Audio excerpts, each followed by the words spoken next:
Self-compassion challenge. Oh, we're so happy that you're joining us on this journey together.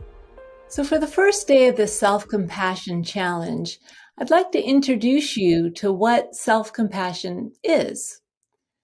So compassion actually is a familiar state. We often feel compassion for others. It's just that we don't usually give compassion to ourselves. So self-compassion is actually quite simple. It's simply treating yourself with the same kindness, warmth, care, and concern when you struggle that you would naturally show to a friend you cared about. And also the word self-compassion, what does that mean? Well, in the Latin, passion means to suffer, cum means with. So it's how are we with our suffering, right? So we're with our own suffering the same way it feels more natural to be with the suffering of another, of a good friend. So self-compassion is simply doing this U-turn. So you start to treat yourself in this more familiar way that you are with friends, your loved ones, your family, and so on.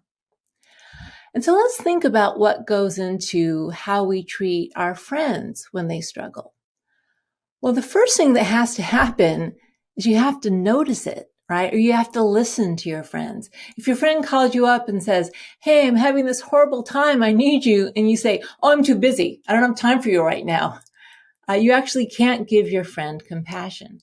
Now, it's interesting because we often do that with ourselves, don't we? We often ignore our own struggles. We just, soldier through. But we can't actually give ourselves compassion unless we turn toward the discomfort and we are with ourselves. We have to listen to ourselves like we would listen to a friend. And actually, what that listening is mindfulness, right? We need to use mindfulness to turn toward our pain and be with ourselves with some space. And also, although we don't want to ignore what we're feeling, we also don't want to totally dive into it either. Imagine if a friend, this has probably happened to you, called you up and said, I'm really struggling, I need your help. And you immediately started, just diving into their drama and you didn't even give them a chance to speak. Sometimes that happens too. We call that over-identification. So you don't want to be lost in the struggle, but you don't want to ignore it either. You want some balance, and mindfulness gives us that balance.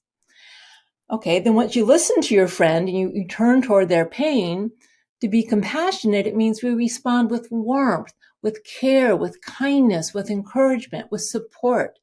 We let our friend know that we're there for them, right? And that we care about their suffering and we want to help in some way. And so it's interesting because this tends to come fairly naturally with our friends and those people we care about. But it doesn't come so naturally for ourselves. We often treat ourselves with much more harshness and cruelty than we would ever show to a friend. In fact, if you talk to your friend the way you talk to yourself, you probably wouldn't have any friends.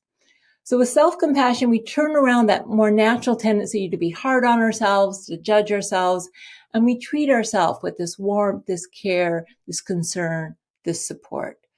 But that's not all there is to compassion. There's also a really important piece that differentiates compassion from pity. So if you have a friend who tells you they're suffering and you say, oh, I feel so sorry for you. But not like I feel for you, but like you looking down on your friend. If you pity your friend, they aren't going to like it. And we don't like it when people pity us either. So what is pity? Pity is a self-focused state. It's a state of separation, right? So with self-pity, I feel like I'm the only one in the world who's suffering. Or when we pity others, it's like we're looking down on them. So what we do with a friend is we say, hey, I've been there. Right? There's a sense of connectedness. We are all imperfect human beings. We all struggle. We've all been there. And this sense of connectedness is so important because when we forget it, when we fall into the trap of thinking everyone else in the world is living a normal, perfect life, and it's only me who's struggling or who's made a mistake, then we just add insult to injury. So again, this is really quite easy if you think about it. With self-compassion, we give ourselves some space, but we acknowledge our suffering. That's mindfulness. We're warm, kind, supportive to ourselves. That's kindness. And we also remember that everyone's imperfect. Everyone is trying the best we can. And that's common humanity.